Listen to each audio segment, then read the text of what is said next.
passar pelos conceitos básicos da análise de variância, tá? E depois mostrar lá na SPSS como é que a gente faz uma análise de variância, tá? Então,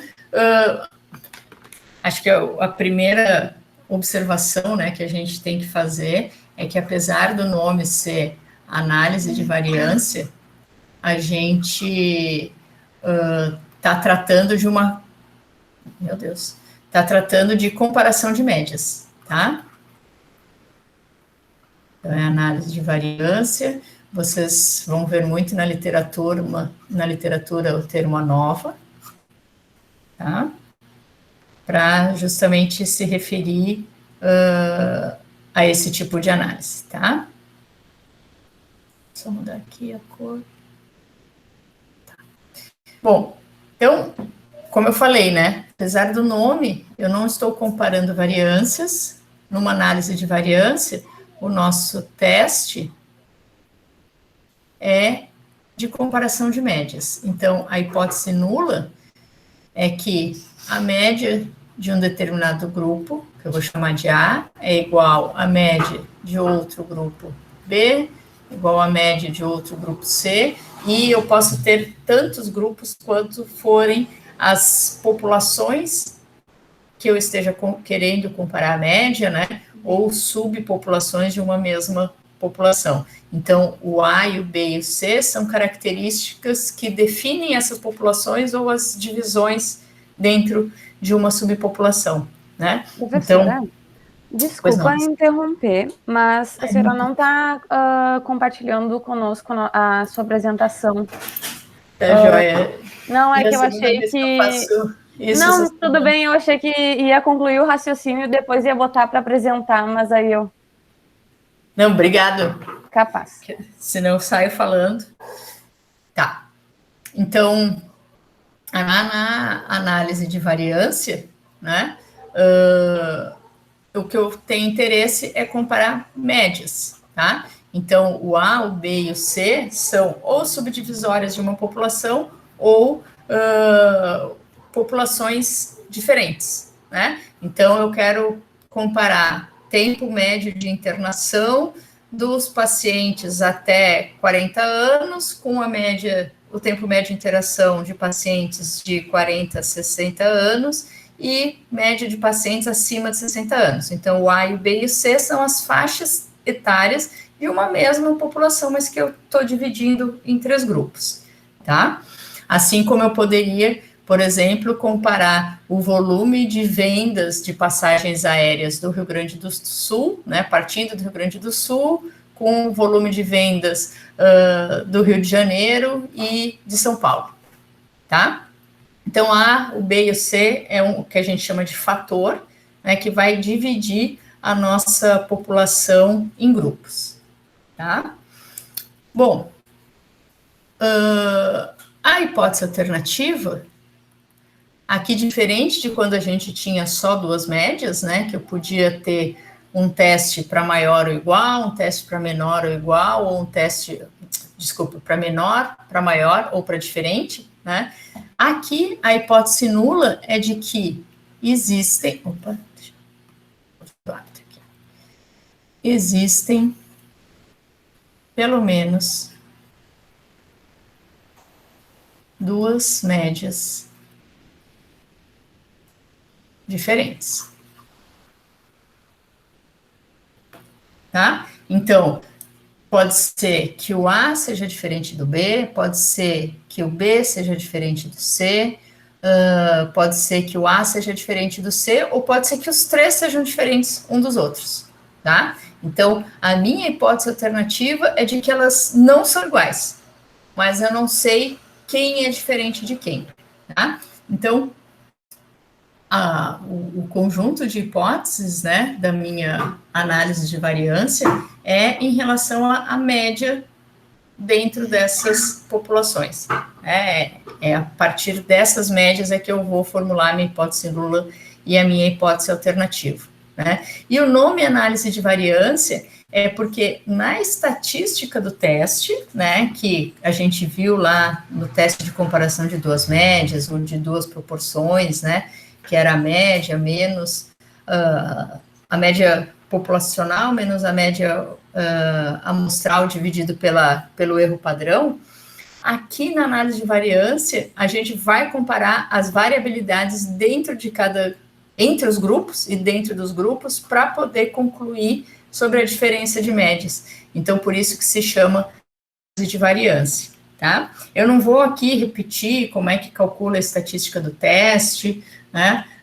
Se vocês tiverem dúvidas, eu posso mostrar como é que olha o valor tabelado, né? Que agora, aqui, para análise de variância, a minha estatística do teste tem uma distribuição, né? A estatística do teste.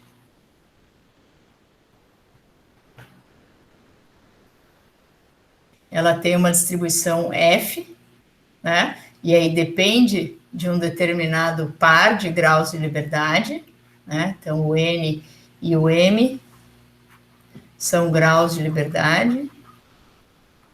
Isso tudo está lá bem explicado nos vídeos do Khan, tá? O que eu quero mostrar para vocês hoje é como é que a gente faz essa análise de variância usando o SPSS, tá? Então, hoje a gente vai ver uma base aqui do SPSS que é relativa a vendas de carro, tá?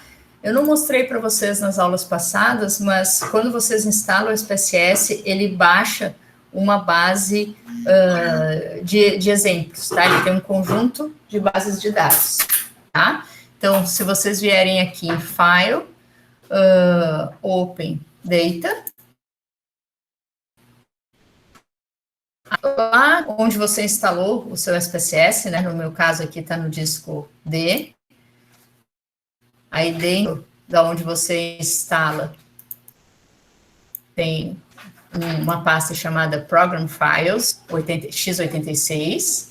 E aí, claro, para cada um vai estar salvo, né, em uma pasta diferente. Mas aí tem o SPSS Inc. E aí lembra que eu comentei, acho que algumas aulas atrás, que o SPSS ele foi mudando de nome, né? Ele chamava SPSS, aí quando a IBM comprou virou PASW Statistics, e agora ele voltou a chamar SPSS, tá? Então, entre estatísticos e pessoas que estão acostumadas a usar ele vai sempre chamar SPSS, até hoje eu me atrapalho, porque quando a gente vai procurar no menu, eu vou sempre procurar lá na letra S, e ele não tá, agora ele até colocou esse SPSS Inc. para aparecer, mas se você coloca só o programa, vai aparecer esse PASW, tá? Mas é o SPSS. Aí, dentro dessa pasta, tem uma pasta chamada Samples, aí depois English, e aí aqui, então, tem uma série de bancos de dados, tá? Aí depois, vocês podem, né, percorrer essas bases para ver do que cada uma delas trata. Aline, eu vou fechar teu microfone, tá? Para não... obrigada. Bom, se eu quiser saber o que essa base faz, eu posso vir aqui no Help do SPSS, tá? Posso vir aqui em Tópicos. E aí tem aqui, ó, Data Files. Aí dentro, em Data Files, ele vai... mas se bem que aqui em Data Files ele vai mostrar como abrir. Deixa eu colocar... Vou colocar aqui no índice, no pesquisar, eu vou colocar o nome dessa base. Car _ Sales. .save. Eu tentei aumentar um pouco essa letra para vocês, mas eu não consegui, tá? Aí, então, agora eu achei, ó, dentro de Sample Files tem a explicação de todas as bases de dados, tá? Que tem ali naquela pasta.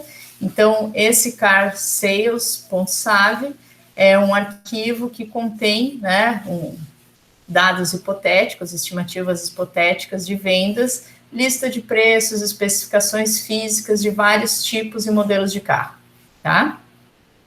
Então, é disso que essa base de dados trata, né? Então, por exemplo, eu quero saber se uma determinada fábrica de carros vendeu mais ou menos do que outra marca, tá? Então, aqui, se eu paro o mouse em cima do nome da variável, ele abre uma janelinha amarela, né, que explica o que é essa variável. Então, é vendas em centenas, tá? Em milhares. Se eu mudo de aba, né, tem o Data View e tem o Variable View, eu também tenho essa informação aqui, ó. A linha 3 é para variável Sales, aí aqui no Labels, se eu aumentar aqui a largura, vai aparecer Sales in Thousand, tá? Bom, então eu quero ver se a quantidade de dinheiro, né, das vendas desses carros, ela foi diferente entre empresas, entre montadoras diferentes, tá? Então, a nossa hipótese aqui é... Deixa eu primeiro fazer ali uma distribuição dos tipos de montadoras que tem. Acho que aqui não tem. Não tem. Eu vou vir aqui a analisar, descritivas, frequências. Aí vou pedir uma frequência da variável da montadora. Aí a primeira coisa que eu vejo é que eu tenho várias montadoras diferentes, né? Aí não faz muito sentido eu comparar as médias de tantas montadoras diferentes, porque eu tenho montadora aqui que só tem uma informação, né? Então, quando eu comparar, essa comparação de médias não vai fazer sentido. Então, vou voltar lá na base de dados e ver se eu tenho alguma outra informação, né, que seja mais interessante eu fazer comparação. Aí, uma das variáveis é tipo, tá? Então, se é do tipo automóvel ou se é do tipo caminhão, tá?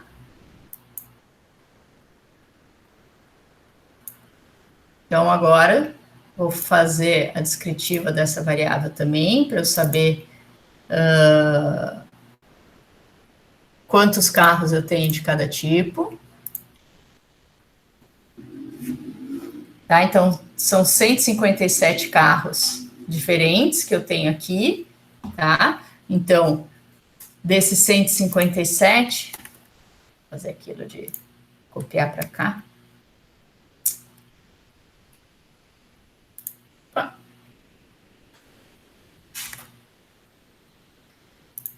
Errado, copy.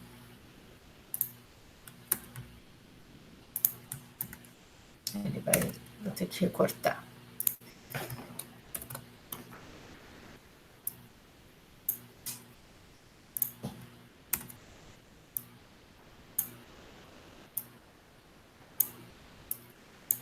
Então, aqui eu tenho dois tipos, né? Bom, mas a gente já viu que se eu só tenho duas classificações, eu não preciso fazer uma análise de variância, né? Eu vou fazer um teste T. Então, essa variável também, para mim, não é útil para eu fazer uma análise de variância, certo? Se a gente olha aqui as outras variáveis que a gente tem nessa base, né? Nenhuma delas divide a variável em categorias, né? Então, eu vou fazer a mesma coisa que eu fiz lá naquela base relativa à COVID, né? Eu vou pegar uma variável original e vou transformar ela em outra variável, tá? Então, vou pensar aqui, será que carros que têm mais potência, né? Eles venderam mais ou venderam menos? Né? Então, eu vou categorizar a minha variável, que é a potência do carro, tá? E a partir dessa categorização, eu vou querer comparar os preços, tá? Como eu não entendo nada de carro, quando eu olho aqui os valores, né, 140, 225, 150, 310, eu não tenho, né, Não tem nenhuma razão para fazer uma classificação. Quando isso acontece, é bastante comum em estatística a gente fazer uma categorização de acordo com os quartis, né? Vocês viram isso lá em Estatística Geral 1, né? Os quartis são pontos que dividem a minha distribuição em 4 partes, tá? Como é que eu faço isso aqui no SPSS? Eu vou vir aqui em Transform, tá? Aí eu vou aqui vir no Rank Cases, né? Rank é de ordenar, então eu vou ordenar os meus casos. Então, eu vou pegar aqui a potência do motor, que é minha variável, o tipo de ranqueamento que eu quero fazer. Eu quero dividir ele em 4 partes. N tiles, né? Significa dividir em 4 partes, né? N divisões. No caso aqui, eu quero 4. Vou dar um continuar.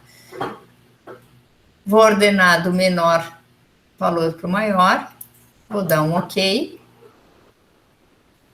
E aí ele criou, então, essa nova variável, né? A partir do horsepower, ele criou um N-horsepower, tá? Como é que eu sei quais são os valores dos quartis? Venho aqui em descritivas. Tem algumas maneiras de fazer isso no SPSS, tá? Eu vou mostrar uma delas. Venho aqui no Explore. Venho aqui nas estatísticas, posso pedir percentis, tá? Só que aí os percentis, eles vai me dar de 10 em 10, né? Classes com 10% das observações. Então, aqui não é o ideal. Vou voltar lá no Analyze, dentro do descritiva, em frequências, vou colocar minha variável horsepower. Dentro das estatísticas, eu vou pedir aqui quartis, os quartiles, tá? Então, ele vai me dar esses pontos que dividem a minha distribuição. Só para vocês entenderem, eu vou pedir o histograma, só para vocês relembrarem, né, o que é essa divisão em quartis, né? Então, aqui tem a distribuição de frequência, quantos carros com potência 55, quantos carros com potência 92, então tem um carro que é potência 55 cavalos, um que é 92, dois que é 100 e assim por diante, tá? Então, aqui tem todos, aqui é o histograma, né? E onde é que ele me colocou? Aqui. E aqui, os percentis. Eu vou recortar isso aqui.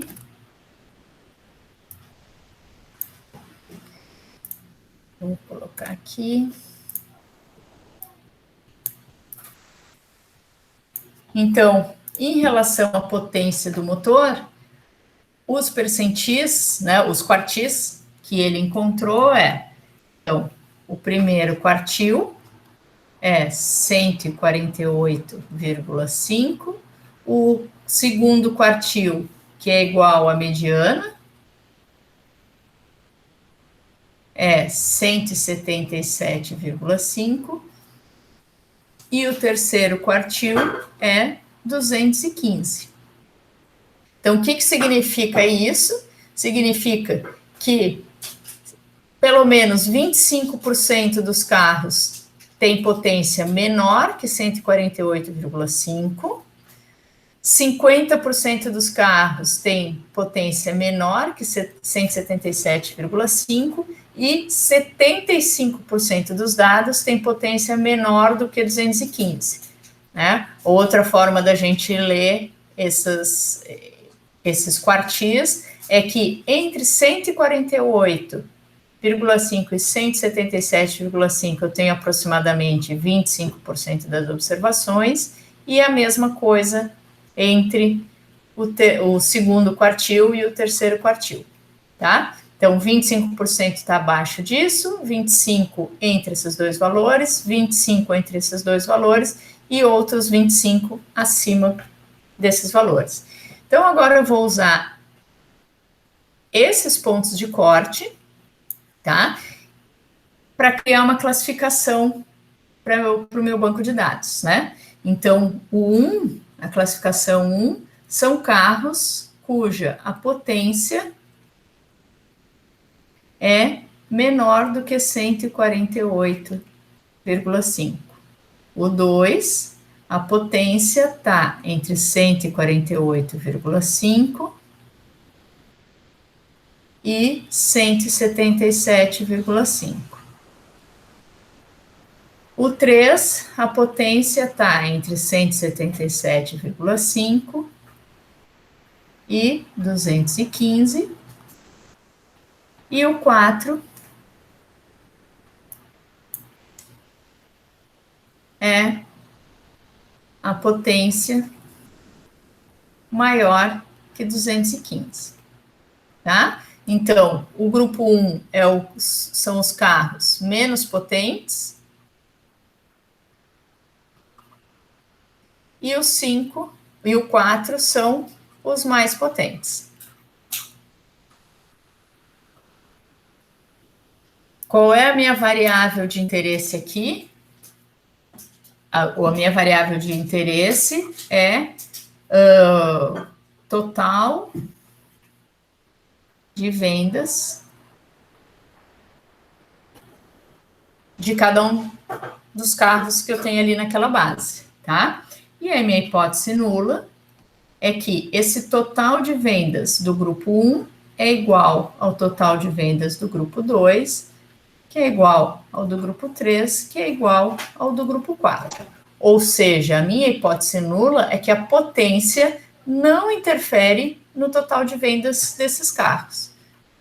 A hipótese alternativa é que existe pelo menos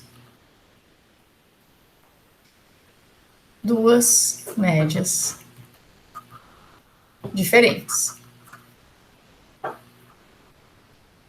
Certo? Bom, como é que a gente testa, né? Como é que a gente faz esse teste ali no SPSS, tá? Vou vir aqui em Analyze. Também tem mais do que uma maneira de fazer, tá? Eu vou usar a mais simples, que é aqui em Compare Means One Way ANOVA, tá? O que é One Way ANOVA?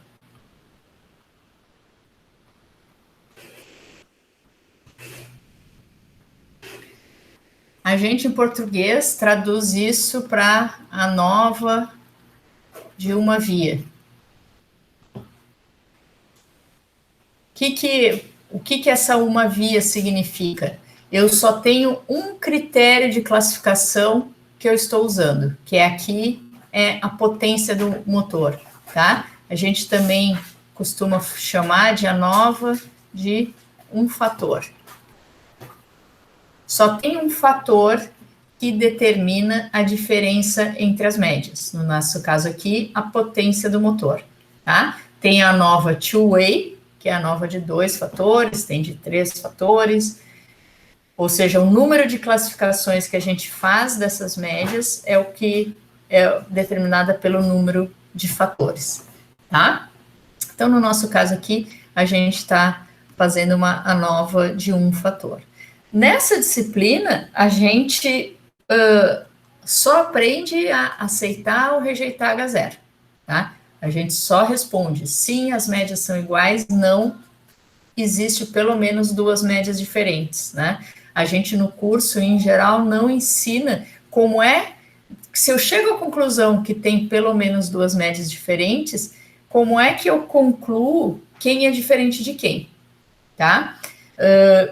Usando o software, é fácil de fazer isso, tá? Então, hoje eu vou mostrar para vocês como é que vai adiante, dar o passo seguinte, né? Se eu rejeitar H0, como é que eu observo qual das médias é que são diferentes, tá?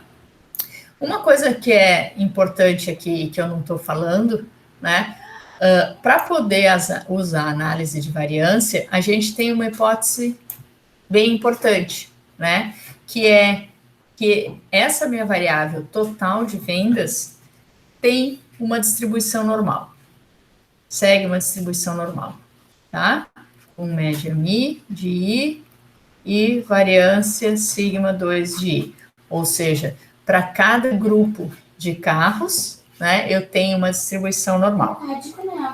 Isso também, dentro da disciplina de estatística geral, os exercícios vão sempre assumir que essa distribuição é normal, tá? A gente não ensina como é que eu testo se essa distribuição é ou não é normal, tá? Então, aqui eu também vou fazer a suposição que os dados têm distribuição normal, ou que, no mínimo, eu tenho um número suficiente de carros em cada grupo para poder assumir normalidade, tá? Bom, dito isso, vou voltar aqui, né? Então, entrei lá no menu de comparação de médias, né? Compare means, one way ANOVA, né? Então, vou colocar sales in thousand, que é minha variável dependente, né? É isso que eu quero comparar dentro de cada grupo. E vou usar a variável que eu criei, né? Que são os percentis, vou usar como fator, tá? Aqui nas opções, a gente pode pedir as medidas descritivas, tá? E uma informação. Não, Aline, o teste de análise de variância não se refere à correlação, tá? O teste de análise de variância é um teste para comparação de médias com mais do que duas médias. Na verdade, se eu tenho só dois grupos, eu posso até mostrar para vocês depois que é exatamente o teste T, tá? Fazer uma análise de variância com dois grupos é a mesma coisa que fazer o teste T, tá? E vou pedir um teste de homogeneidade de variâncias também, tá? Porque quando a gente faz uma comparação de médias, né, eu tenho duas possibilidades que podem acontecer, tá? Pode ser que essas médias que eu estou comparando vêm de populações com variâncias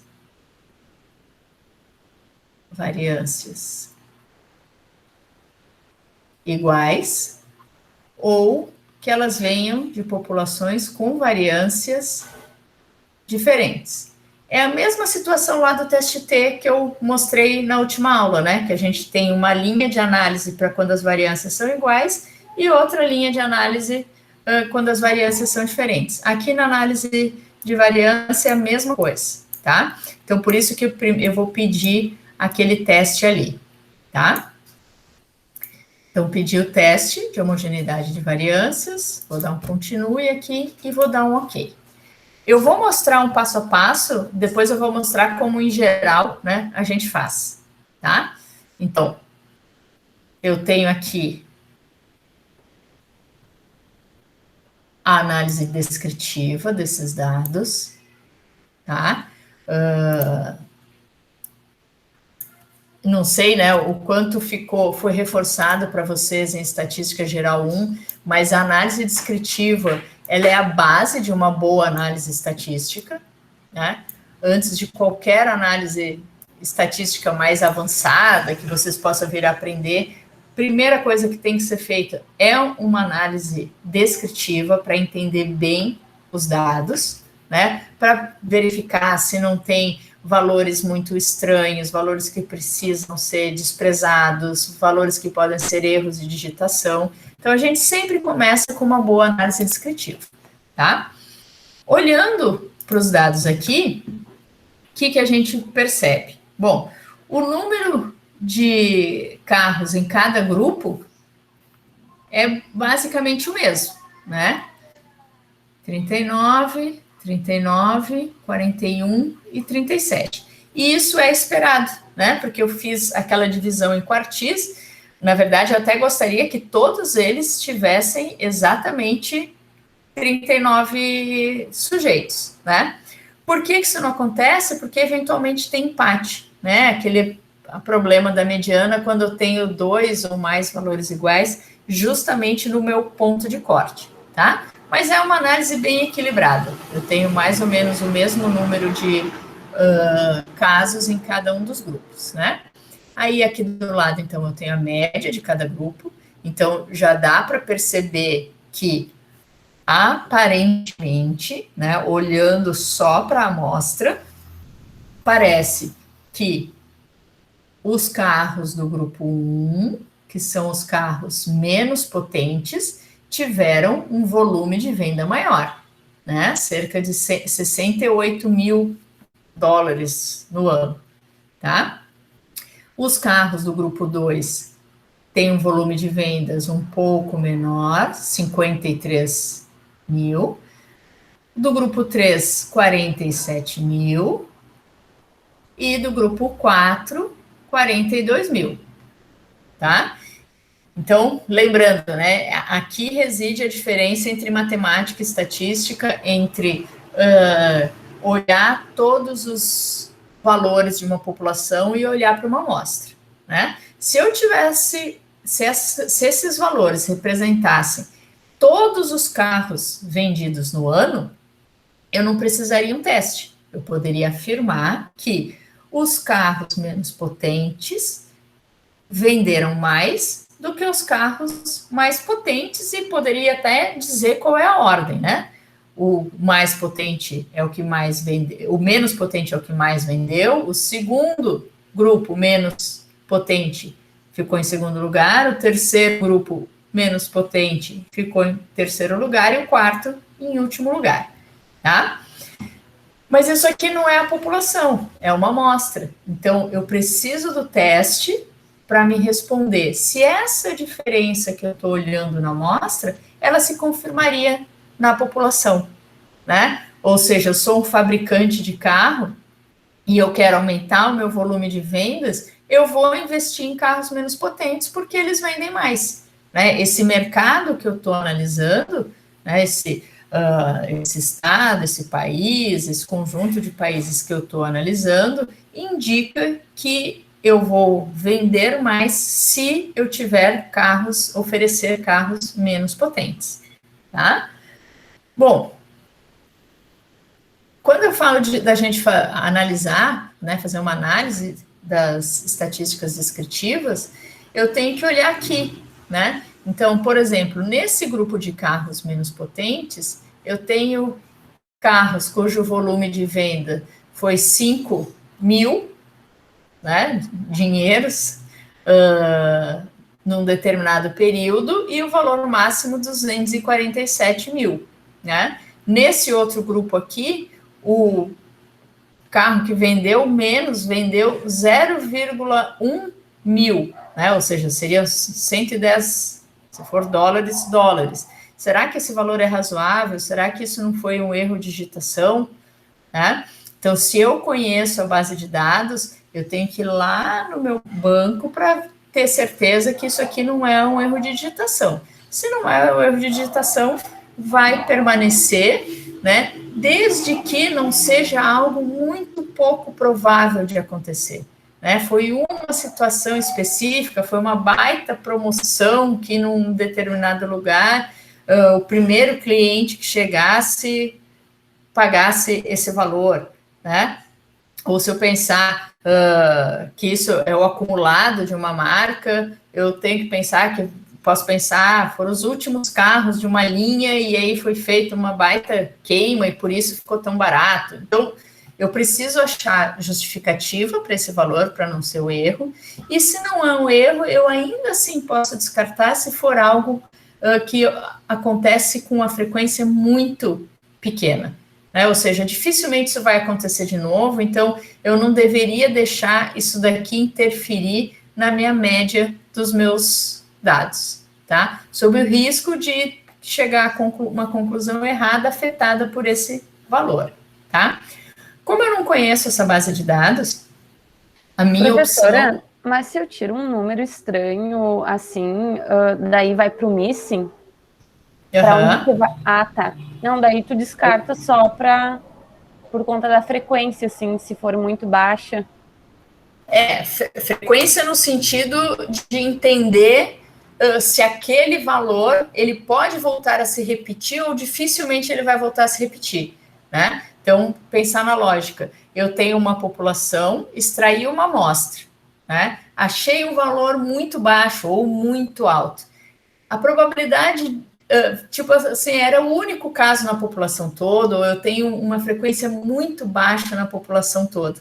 né? Então, eu posso excluir esse valor da minha amostra, porque ele não representa o que em geral, eu observo na minha população, né? E a média tem a característica, né, de ser muito afetado por valores extremos. Então, esse valor muito baixo pode estar puxando a minha média para baixo, né? E está influenciando no resultado todo da minha análise. Eu estou deixando esse valor que é pouco provável de ser observado ter uma grande importância no meu estudo. Então, eu posso optar em retirar ele, tá? Mas sempre que a gente retira um valor, né, de uma amostra, a gente tem que relatar, a gente diz que tirou, né, e explica por que tirou, justifica. Né? Então, o leitor que for analisar o teu resultado, ele sabe que aquele dado foi excluído e o porquê ele foi excluído, tá? Bom, então essa era a primeira parte, né? A segunda parte é justamente esse quadrinho aqui. Vou copiar ele para lá também. Estou com algum problema no meu mouse, ele está piscando.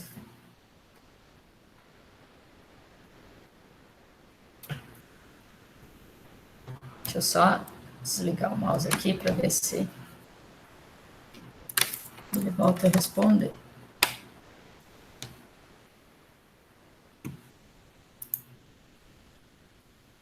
Ele está aqui, mas ele está piscando. Então, em seguida, eu vou fazer um teste de homogeneidade. Ah, que inferno. O que significa um teste de homogeneidade de variâncias? Aqui, nesse teste, a minha hipótese, e é uma bagunça mesmo, tá, gente? Parece que não tem coerência, né? Eu estou comparando média, para que eu preciso olhar para a variância dos meus dados, tá? Mas vocês já vão entender por quê. Então, aqui eu tenho um teste de comparação de variâncias. A minha hipótese nula é que a variância do grupo de carros menos potentes é igual à variância do segundo grupo, que é igual à variância do terceiro, que é igual à variância do quarto. E a alternativa, existem pelo menos duas variâncias diferentes.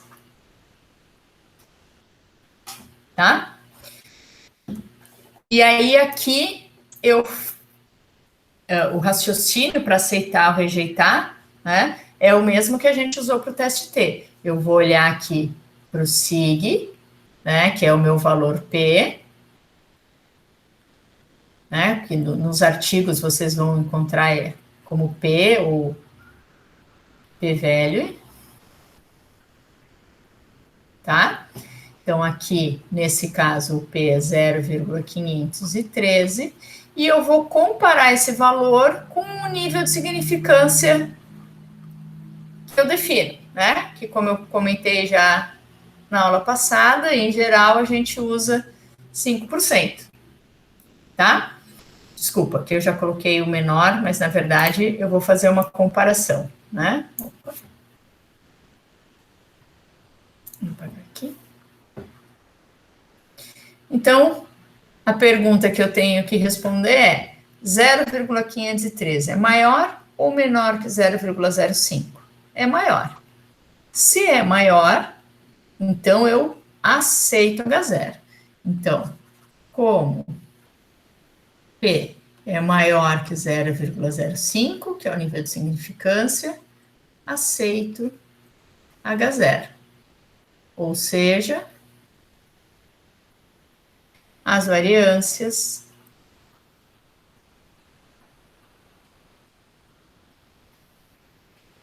das vendas dos grupos potência dos automóveis devem ser iguais.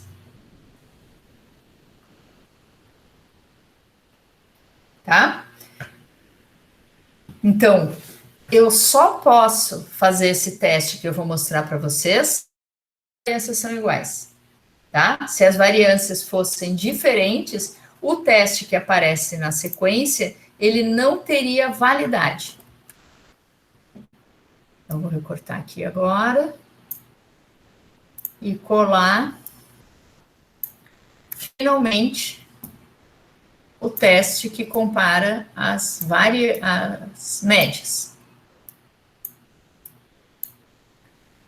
Tá? E o valor que eu vou olhar aqui, de novo, é esse valor aqui. Tá? Esse valor é menor ou maior que 0,05? É maior que 0,05. Tá? É maior que o meu nível de significância estabelecido. Né? Então, o que eu vou concluir? De novo, como P é maior que 0,05, aceito H0. Só que aceitar H0 agora significa que as médias das vendas dos grupos de potência dos automóveis devem ser iguais.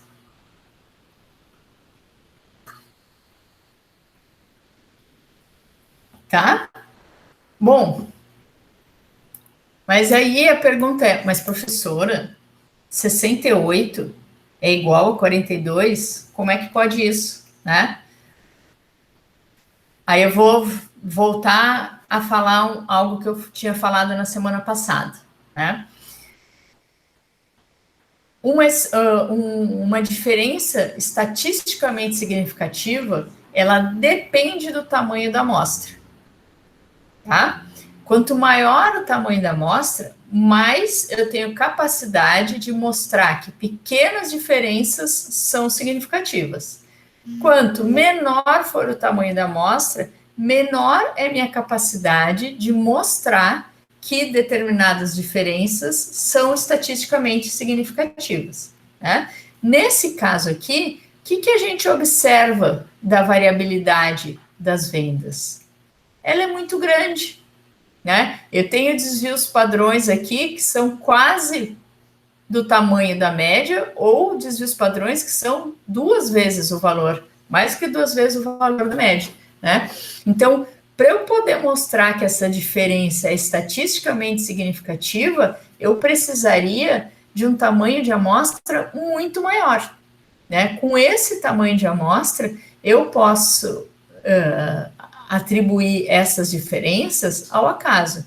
Ou seja, se eu pegasse um outro conjunto de dados, provavelmente eu poderia ter médias mais próximas, médias mais parecidas. Poderia até ter que o carro com maior potência tivesse uma média maior do que do carro com menor potência, tá?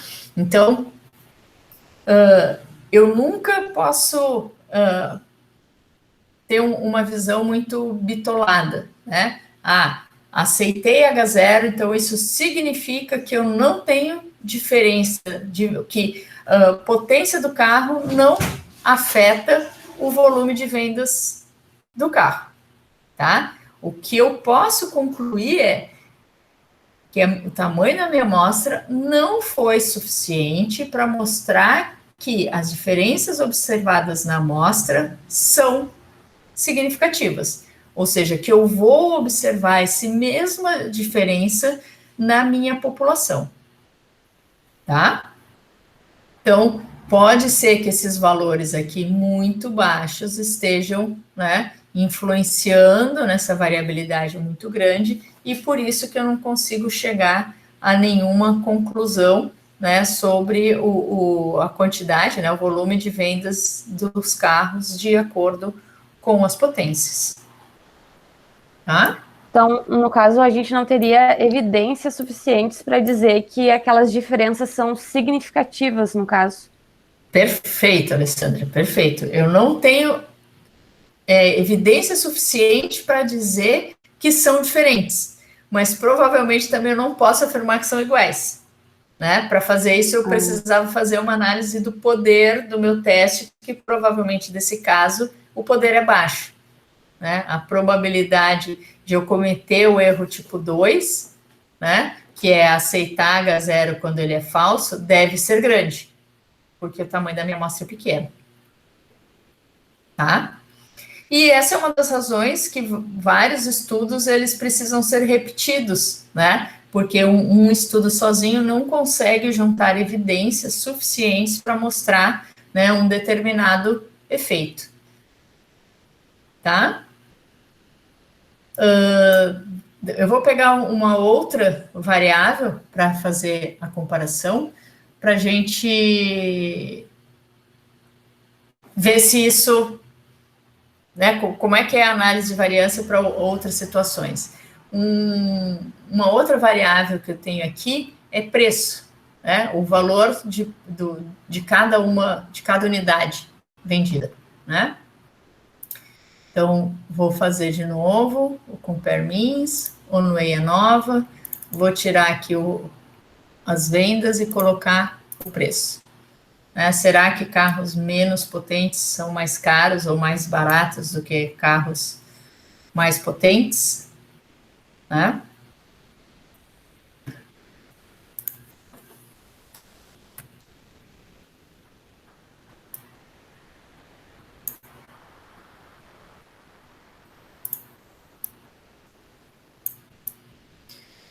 Então, agora, a minha variável X aqui é preço do carro. Tá? E a minha hipótese, ela vai acabar, eu escrevo ela da mesma forma, né? Será que o preço médio dos carros menos potentes é igual ao preço médio dos carros do segundo grupo de potência? É igual ao do terceiro, que é igual ao do quarto? Ou existe pelo menos duas médias diferentes?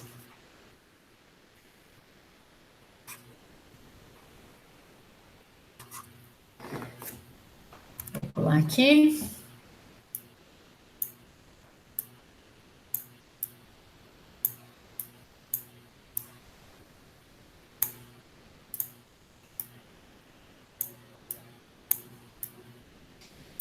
Bom, os grupos são praticamente os mesmos, né? No grupo 4 agora, o tamanho dos grupos, né? No grupo 4 tem um a menos.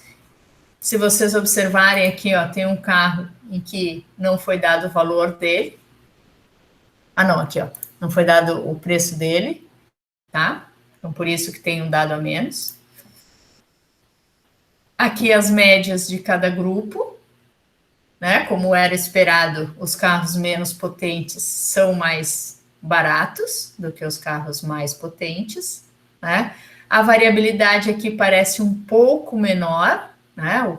Aqui o carro custa em média 14 mil e o desvio padrão é cerca de 13, aqui é 21 e o desvio padrão é cerca de 4, né? Diferente daquele caso anterior que eu tinha muita variabilidade. E a gente observa isso até comparando os valores mínimos e máximos, né? A amplitude aqui não é tão grande. Enquanto aqui a amplitude ia de 0,1 até 245, né? Aqui as amplitudes, né? A maior amplitude de todas deve estar aqui entre 19 e 85, tá? Não, embaixo, 9, esse aqui é do total. 19 e 85 no grupo 4, tá? Bom, antes de comparar as médias, as variâncias são iguais? Eu vou pegar o teste de comparação de variâncias.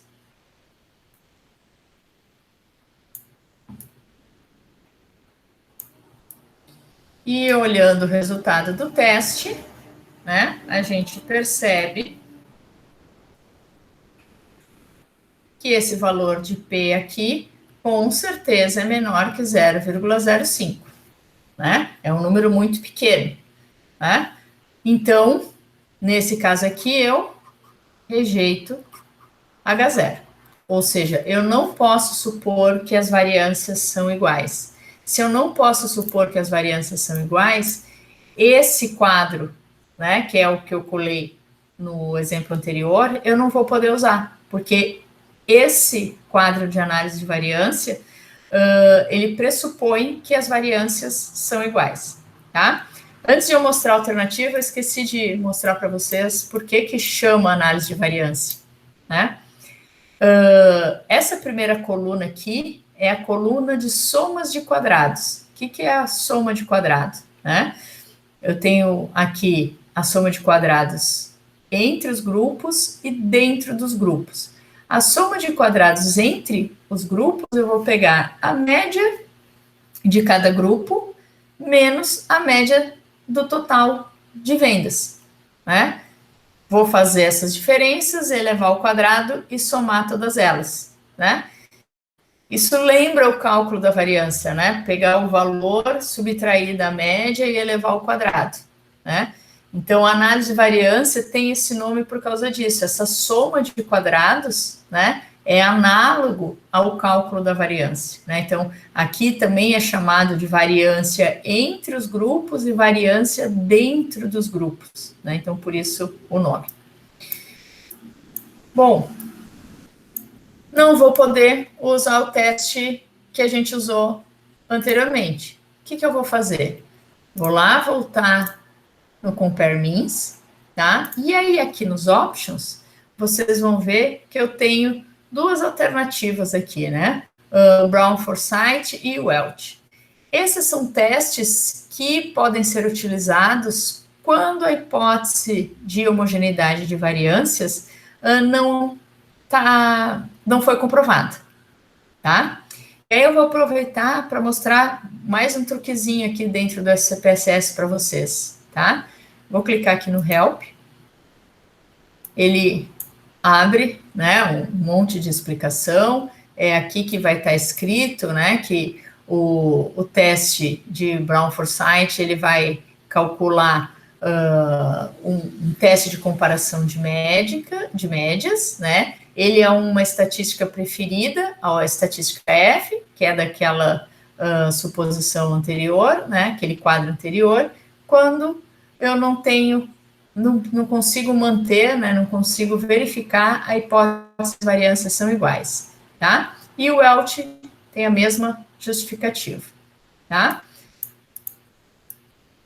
Então, o help do SPSS, ele é bastante útil, tá? Ele tem bastante informação sobre o que cada teste faz, o que justifica cada um desses testes, tá? Mas se ao invés de usar esse help aqui, vou pedir esses dois testes, vou dar um continue, e vou usar o help do menu principal da OneWay nova, tá? Nesse help principal, ele tem uma coisa aqui, que é um linkzinho do Show Me, tá? O Show Me nada mais é do que uma aula sobre aquele teste, tá? E o que ele faz? Ele primeiro diz, né, para que serve uma análise de variância, né? Ele mostra o que mais que pode ser feito dentro de uma análise de variância. Aí, se tu vai dando next aqui, ele vai dando mais textos explicativos do que é uma análise de variância. Ele sugere um banco de dados para mostrar como é que funciona a análise de variância. Então, tem um banco aqui que se chama Sales Performance. Aí ele mostra o passo a passo, quais os gráficos que você pode fazer, que te ajudam a interpretar uma análise de variância. Ele vai dar a sintaxe do gráfico, vai mostrar o gráfico, vai mostrar como é que faz a análise de variância para um fator, né? Mostra no menu aonde posicionar cada variável. o que a gente seleciona nos menus internos, vai mostrar a saída, vai explicar o que esses valores significam. Ou seja, mais ou menos o que eu estou fazendo aqui para vocês, eles fazem para um banco de dados escolhido também, tá? Então, acho que essa dica é importante, porque dentro do curso de Estatística Geral 2, vai ter muita coisa que vocês não vão ver, né? Mas seguindo esse help do SPSS, vocês conseguem ter uma boa noção, né, do que cada uma dessas análises, como fazer e o que elas fazem e como interpretar, tá? Bom, vou voltar aqui para a nossa análise. Então, pedi aqui o Brown Forsyth e o Welch, e vou dar um OK. Então, ele vai repetir a descritiva, como eu deixei ali selecionado, ele vai repetir o teste de homogeneidade de variância, e agora ele me dá mais um resultado, que é esse quadradinho aqui. Esse quadradinho não, né? Esse quadro. Aí, olha só, o título já indica, né? Teste robusto para igualdade de variância, né? O robusto, na área da estatística, ele tem o significado de ser um teste que é válido mesmo quando algumas suposições não são satisfeitas, né? Uma técnica estatística, ela tem sempre suposições por trás, né? Eu faço a suposição que as variâncias são iguais, eu faço a suposição que a normalidade, que as minhas variáveis têm distribuição normal. Então, essas são suposições do meu teste, né? Um teste robusto, ele admite que algumas dessas suposições falhem, né? Que elas não sejam verdadeiras e ainda assim é um teste que tem validade, tá? Então, o que esses testes vão fazer é justamente, né?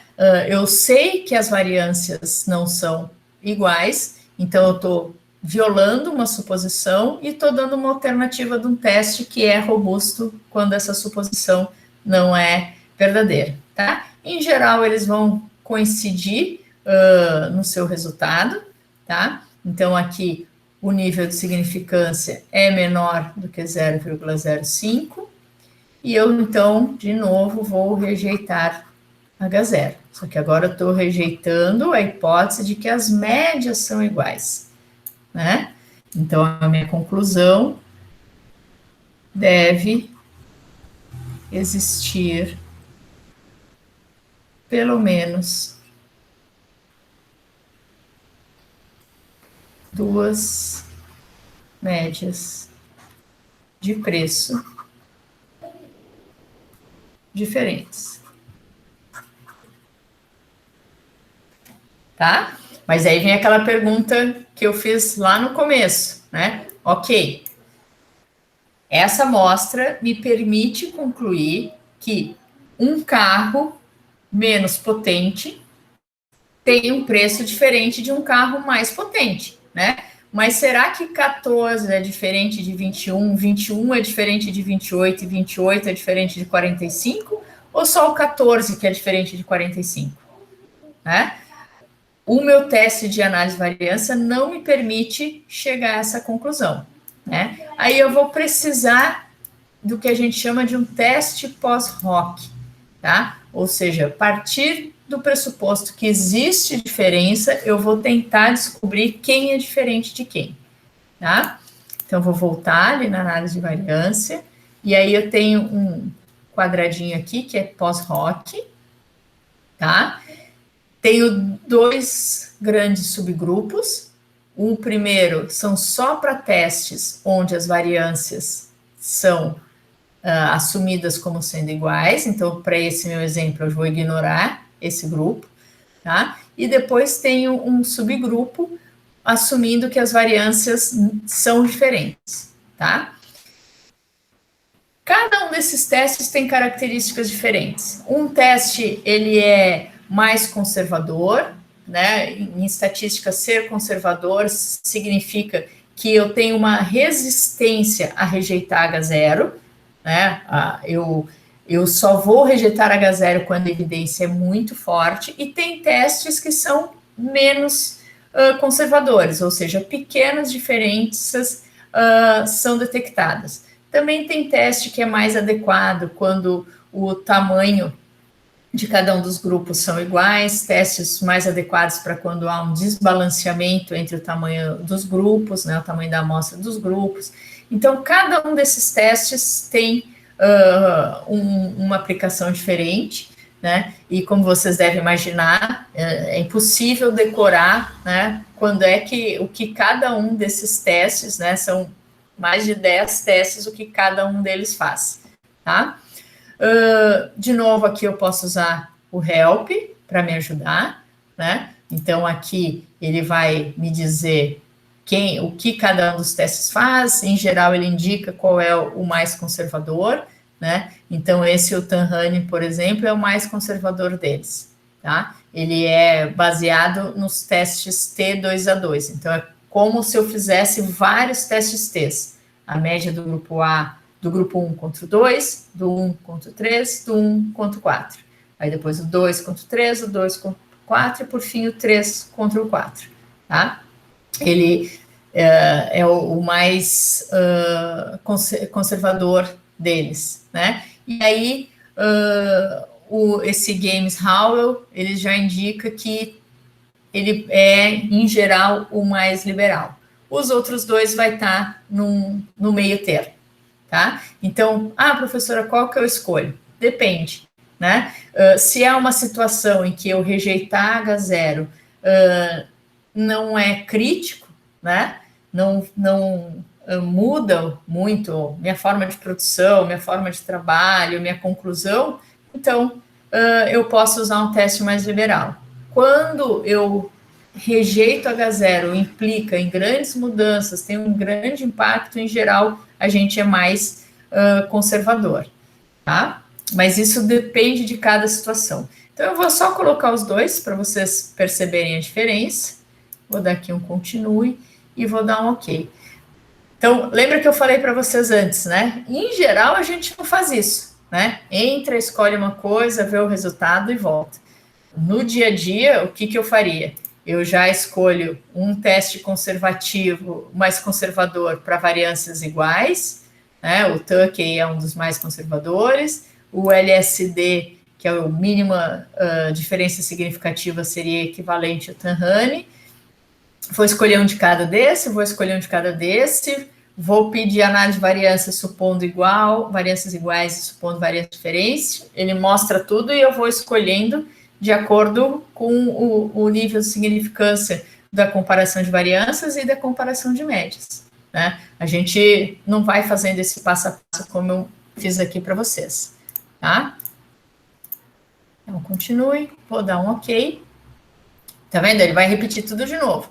As médias, a comparação de variâncias, os testes supondo que as variâncias são iguais ou são diferentes, e vai mostrar o quadro de comparações múltiplas, tá? Então, comparações múltiplas, justamente porque ele está comparando todo mundo contra todo mundo.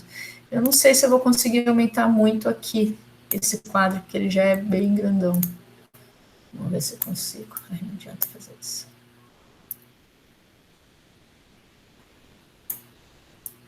Acho que dá, né? Ficou bem bom, professora. Dá para enxergar bem. Tá. Então, o que ele faz aqui agora? Ele vai comparar a média do grupo 1 com a média do grupo 2. E o nível de significância está aqui. Tá? Então, a partir desse P aqui dessa linha, eu posso dizer que a média do preço de venda dos carros menos potentes é menor que a média do preço de venda dos carros, né, um pouquinho mais potentes, né? E eu estou afirmando aqui que é menor porque eu olhei lá as médias, eu sei, né, qual é o sentido dessa diferença. Uma coisa que aqui vocês vão reparar é que, como a diferença é grande, né? não muda a conclusão do teste, né? Tanto faz eu pegar o mais conservador ou menos conservador, todos eles o P é menor que 0,001, né? Então, portanto, eu rejeitaria a hipótese de que elas são iguais, tá? Então, nessa situação aqui, eu posso tranquilamente afirmar, né, que eu tenho resultados, eu tenho evidências suficientes para afirmar que quanto menos potente o carro, menor é o seu valor, tá? Então, não existe eu pegar um carro com pouca potência e encher ele de itens, né? Vou pôr vidro elétrico, vou pôr trava automática, vou colocar freio ABS, direção elétrica, airbag, por mais que eu coloque esse tipo de coisa num carro menos potente, ele vai ser mais barato do que um carro com maior potência, né? Ou seja, a potência influencia no valor de venda do carro, tá? Então, peguei 2 exemplos, né? Um exemplo onde as evidências pareciam fortes, né? Então, parecia que o volume de vendas estava associado com a potência, né? Mas eu não consegui, com a minha amostra, provar que essas diferenças eram estatisticamente significativas, né? Já nessa outra, com essa outra variável, que é o preço do carro, eu consigo mostrar, né, que um carro com menos potência, ele é, estatisticamente, mais barato do que um carro com maior potência, tá? Acho que por hoje era isso. Alessandra, tem alguma dúvida? Quer fazer alguma pergunta? Alguma curiosidade? Não, professora, nesse primeiro momento, assim, ficou claro, mas eu fiquei bem atenta a essas dicas aí do Help, que eu acho que para aprender não adianta, né? Só a gente ir fazendo, assim, mas foi bem esclarecedor. Muito obrigada. O que eu acho interessante desse help do SPSS é que ele não mostra só coisa mecânica, né, de como fazer. Ele interpreta o resultado, ele tira conclusões dos resultados, então ele é bastante completo, ele ajuda bastante, assim, mesmo quem nunca viu o assunto, ele é uma boa maneira de começar a estudar aquele assunto. Pois é, eu não fazia ideia que tinha esse conjunto de dados, assim, bem interessante mesmo, assim. E como tu disse, né, Alessandra, é pôr a mão na massa, tem que sair fazendo, né? Quanto mais você tiver conhecimento e interesse na base de dados que você está usando, melhor, né? Porque fica mais curiosa, né? Tu quer mais mexer naquela base. Mas para treino, né? O conjunto que ele apresenta ali é suficiente para um bom ponto de partida. Tá bom? Tá bom, então, professora. Boa noite. Muito obrigada. Boa noite e bom final de semana. Até a semana que vem. Igualmente. Até. Tchau.